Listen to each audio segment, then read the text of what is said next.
Coucou mes gazelles, bienvenue pour cette guidance générale intemporelle et donc aujourd'hui on va s'axer un petit peu sur un domaine un petit peu plus spirituel. Alors en l'occurrence au niveau d'une vie antérieure, voire de plusieurs vies antérieures. Alors comme toujours je rappelle que c'est une guidance générale, donc prends ce qui résonne de façon particulière par rapport à tes ressentis. De toute façon tu le sentiras au fond de toi, hein, si ça te parle, si ça t'interpelle de façon très spéciale. C'est censé t'aider aussi à découvrir un petit peu quel profil est-ce que tu as pu croiser dans une ou plusieurs vies antérieures et qui aurait peut-être causé un nœud karmique à deux ou peut-être tout seul. C'est ce qui pourrait t'aider aussi à reconnaître peut-être les énergies qui peuvent graviter autour de toi aujourd'hui, qui ont gravité peut-être autour de toi par le passé, pour voir un petit peu comment est-ce que tu peux te situer sur ton évolution, hein, sur ta guérison spirituelle, ta guérison émotionnelle, tu vois, ton apprentissage à travers ton incarnation. Ça peut aussi t'aider à faire de meilleurs choix ou avoir un petit peu plus de clairvoyance, de sagesse dès aujourd'hui. C'est une guidance intemporelle puisque de toute façon, quel que soit le moment de l'année où tu vas voir cette vidéo, de toute façon si tu tombes dessus, c'est que tu as potentiellement un message à recevoir sur ça. D'accord ? Bon, on va essayer d'avoir un maximum de réponses par rapport à tout ça. Je te cache pas qu'en fait, au moment où j'ai brassé les cartes, où j'ai fait le premier brassage, on m'a parlé d'une différence de catégorie sociale. Alors, on n'était pas sur quelque chose d'aussi marqué qu'aujourd'hui, ou en tout cas d'aussi...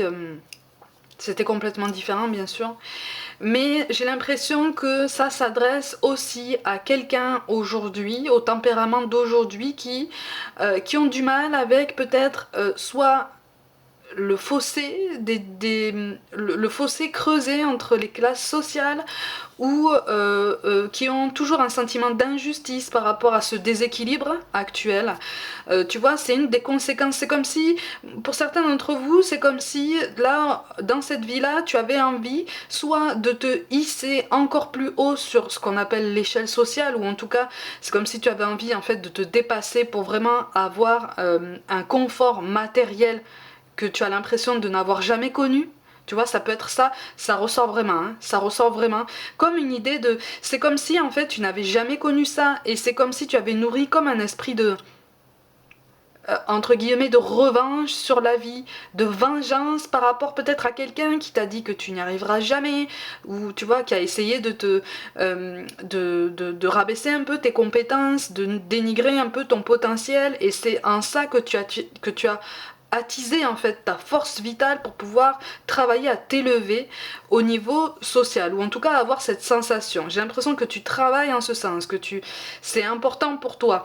On n'est pas sur un confort matériel basique, normal, moyen, voilà, tout à fait convenable. Non, là vraiment tu veux atteindre le top du top, quoi.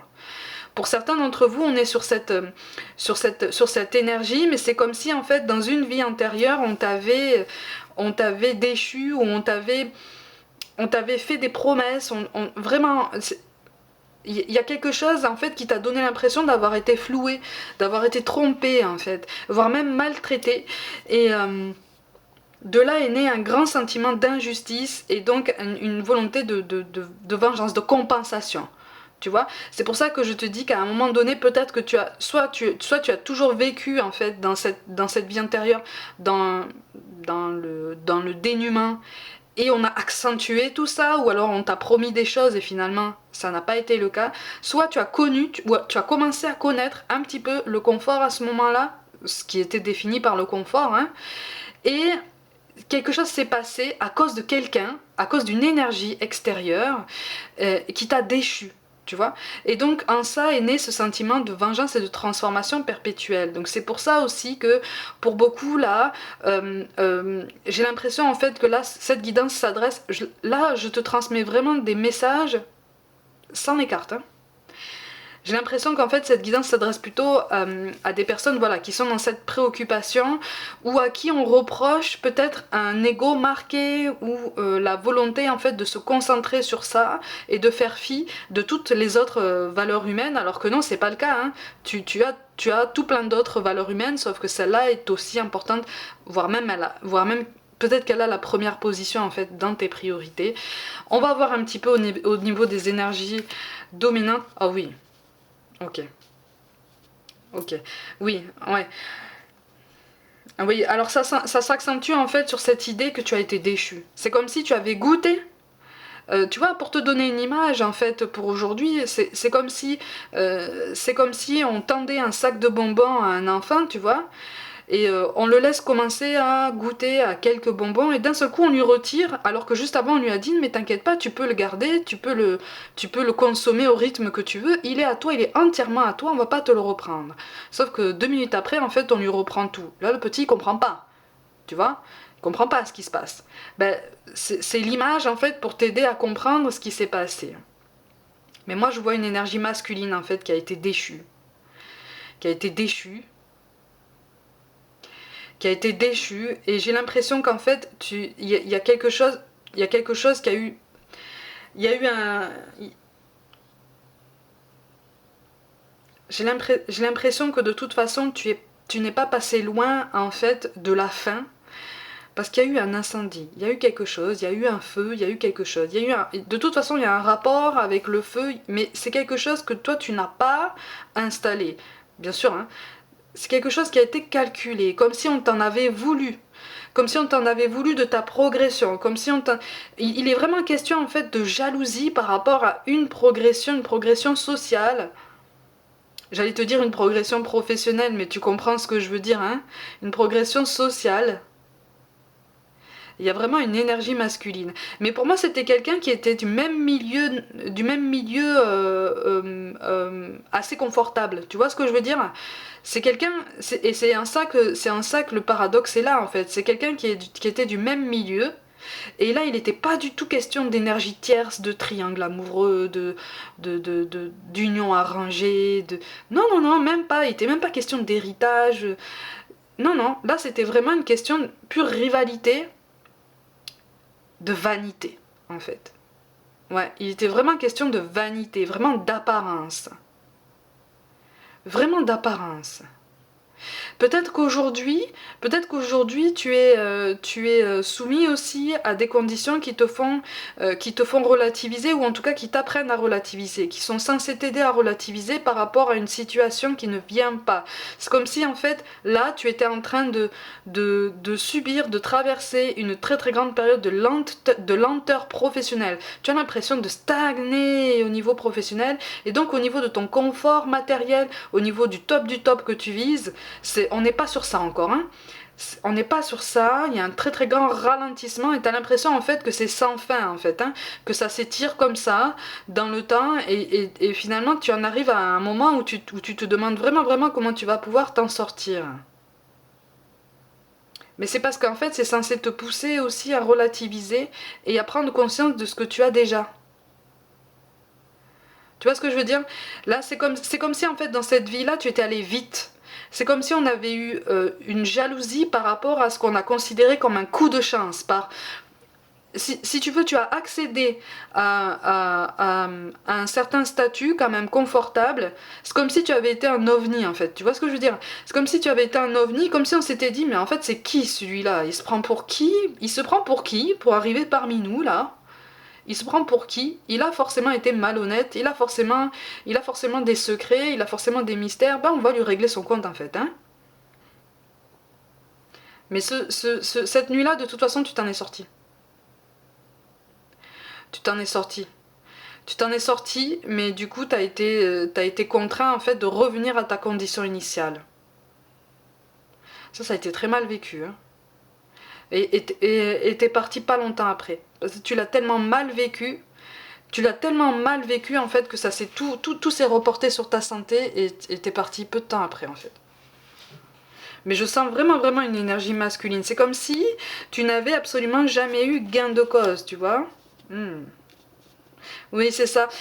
Alors, j'ai l'impression en fait que tu as peut-être qu'aujourd'hui tu as du mal à faire confiance aussi aux autres, tu vois. Peut-être que tu as aussi cet état d'esprit qui te pousse en fait à penser que plus j'avance seule, plus j'avance en sécurité en fait. Moins je fais confiance aux gens, plus je me protège. Alors c'est une façon de penser. Hein.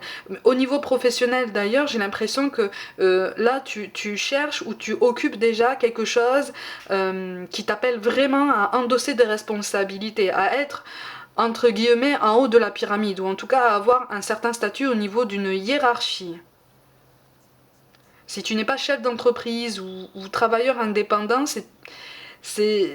on n'est pas loin de ça quand même, hein. On n'est pas loin de cette ambition-là. Hein.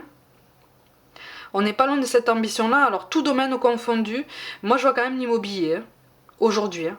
Je vois quand même l'immobilier ou quelque chose qui s'en rapproche de toute façon. On n'est pas forcément dans le classique, on peut être dans l'immobilier, comment je peux dire ça, intermédiaire, tu vois, avec toutes les nouveautés d'aujourd'hui, mais on est dans quelque chose de durable en fait. En tout, tu as un esprit visionnaire, tu vois.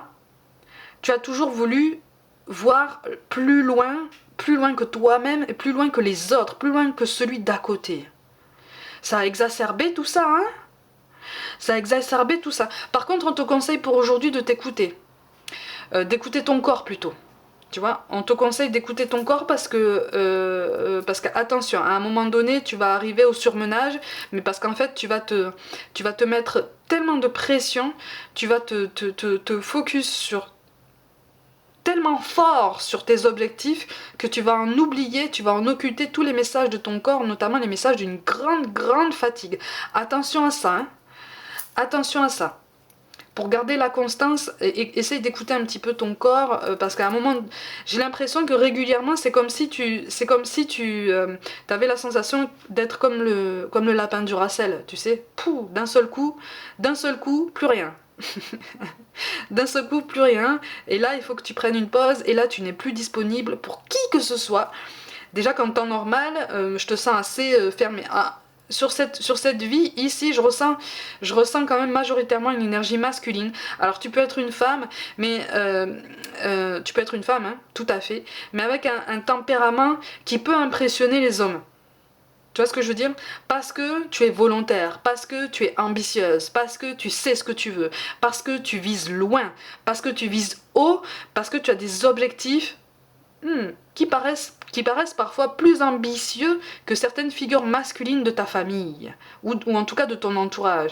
Et c'est ça aussi qui te donne peut-être des difficultés au niveau relationnel, au niveau amoureux, j'entends.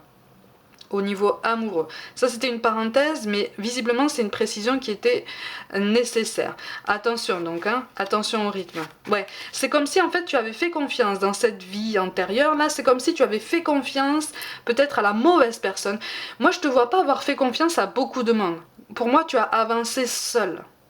Tu vois, mais tu as fait confiance ou tu as été obligé de faire confiance à quelqu'un qui peut-être t'a mis le pied à l'étrier ou t'a introduit dans une société ou à un certain niveau social, celui que tu visais, celui que tu prétendais viser. Parce que visiblement, moi, je te vois viser encore plus haut une fois que tu es arrivé à ton but. Et c'est comme si en fait ça avait été un prêté pour un rendu, en ce sens que cette personne espérait un retour de ta part. Et c'est comme si tu lui avais fait une promesse que tu n'as pas tenue, où il y a quelque chose de toute façon, comme un accord qui a été fait. Toi, peut-être que tu n'as pas eu l'impression de passer cet accord-là, mais en tout cas, cette personne-là a eu cette impression, et comme elle a eu la sensation qu'elle n'avait absolument aucun retour de ta part à ce moment-là, il s'en est pris à toi. Tu vois? Donc, t'as pas eu le choix, en fait, que de fuir. Tu vois, c'est aussi pour ça que, là, pour les énergies masculines de cette vie actuelle-là, moi, je te vois dans la fuite au niveau relationnel. Tout domaine confondu, professionnel comme sentimental. J'ai l'impression qu'au niveau sentimental, on s'en tient au minimum syndical, voire même à rien du tout, parce qu'on prend ça comme un frein. Et au niveau professionnel, là, on est vraiment sur des choses très carrées et on dépasse pas. Oui, tu vises la réussite professionnelle, mais ça, c'est une obsession, même dans cette vie-là. Hein. Même dans la vie antérieure, ouais, c'est ça. Moi, t'étais tout seul. T'étais tout seul. Tu étais tout seul, mais en même temps, quand tu as dû fuir, tu étais sur le point de t'ouvrir à quelqu'un, tu étais sur le point de t'ouvrir à une femme, d'établir ta situation pour pouvoir l'asseoir finalement. Pour pouvoir asseoir peut-être un nom aussi. Tu vois, pour pouvoir installer ton nom dans une catégorie sociale, dans quelque chose qui te paraissait vraiment, vraiment solide. Mais t'as pas pu le faire. T'as pas pu le faire. Dans cette vie-là, tu as probablement du mal à t'attacher à quelqu'un. Ou en tout cas, tu as peur. Tu as peur, homme ou femme, tu as peur de t'attacher à quelqu'un. Ouais, c'est ça. C'est ça. Tu vois, avec le cadeau qui tombe à l'envers, là, tu avais décidé de t'engager avec quelqu'un. Tu avais décidé, c'est ça, il était question de pérennité, il était question de transmission du nom. Vraiment, on était vraiment dans la transmission millénaire en fait, hein, de ton nom pour vraiment l'installer dans une catégorie sociale pendant que toi tu visais encore plus haut. Mais t'as été trahi. T'as été trahi. C'est pour ça que dans cette vie-là, tu as probablement une notion de loyauté qui est quand même, qui paraît peut-être exacerbée aux yeux de l'entourage, mais c'est quelque chose de très très important pour toi. La loyauté. Si tu me manques de loyauté une fois, c'est terminé. C'est comme si tu pensais ça, hein. C'est-à-dire que pour que j'investisse ma confiance en toi, il va falloir que tu me montres assidûment que je peux le faire. Mais par contre, quand je le fais entièrement. Mais par contre, tu n'as pas intérêt à trahir ma confiance parce que je ne vais pas me venger. Mais tu ne mangeras plus à ma table en fait. Hein. Tu vois l'image. Hein. Je vais pas me venger, je vais pas te vouloir de mal. Mais tu ne mangeras plus à ma table. Ouais, c'est ça. Tu as fait une promesse en fait. Tu avais fait une promesse à cette personne qui t'a aidé et finalement cette promesse tu l'as pas tenue en fait. Parce que c'est comme si tu t'étais entre guillemets servi de cette personne. Parce que tous les moyens étaient bons finalement hein, pour évoluer. C'est comme si tu n'avais pas eu le choix. Finalement, comme si tu n'avais pas eu le choix, comme si on t'avait dit, comme si tu t'étais dit, c'est le seul moyen en fait pour que je puisse me débloquer ma situation. Et puis après, quand j'y arriverai, advienne que pourra, si je peux l'aider, si je peux lui rendre l'appareil, je lui rendrai, sinon de toute façon, je mets en priorité mon élévation sociale parce que je ne veux pas m'arrêter là. Donc dans cette vie-là, j'ai l'impression qu'en fait, l'ambition est très marquée chez toi. Par contre, tu as horreur qu'on essaye de te faire rentrer dans une case que tu n'as pas décidée. J'ai l'impression aussi que tu as beaucoup de mal avec la spontanéité. Tout domaine confondu. Tu as du mal avec la spontanéité, avec le naturel, avec les gestes d'affection très spontanés, avec même les conversations très transparentes, tu vois. Pour moi là, dans cette vie actuelle, tu n'es pas quelqu'un de très loquace. Tu dis les choses, tu as l'impression de dire l'essentiel, en fait, le plus important, le plus crucial. Là où ça pique un petit peu, c'est quand tu es honnête, en fait. Tu fais preuve d'honnêteté, mais tu as du mal à arrondir les angles, tu vois. Tu as du mal à présenter les choses pour que ça pique un peu moins. Et quelque part, tu as conscience de ça. Donc c'est aussi pour ça que quelque part, tu n'en dis pas beaucoup. Et tu attends vraiment presque le dernier moment pour en dire un peu plus. Et en général, à ce moment-là, tu te débrouilles pour soit t'éloigner de cette personne, soit couper tous les liens si c'est du sentimental en fait. Tu refuses de t'attacher. Tu prends ça comme un ralentissement. Très spécial, hein? Ouais. Tu penses beaucoup, tu penses beaucoup, tu penses beaucoup, beaucoup, beaucoup, beaucoup. Et quelque part, tu t'en es voulu dans cette vie-là, tu t'en es voulu de ne pas avoir, trouvé la solution pour vraiment, vraiment avancer tout seul, tout seul, tout seul. Parce que c'est aussi en ça, et tu t'en es terriblement voulu. Et c'est aussi ça qui t'a emporté pas longtemps après. Tu vois, pas longtemps après la fuite de ta maison. Pas longtemps après la fuite de chez toi. C'est très très... Tu as fui la nuit aussi. Tu as fui la nuit. Et la demoiselle avec laquelle visiblement tu avais prévu de continuer et de t'installer, tu vois, d'avoir des enfants, d'installer un nom, tout ça, tu as disparu de son paysage aussi. Cette même nuit.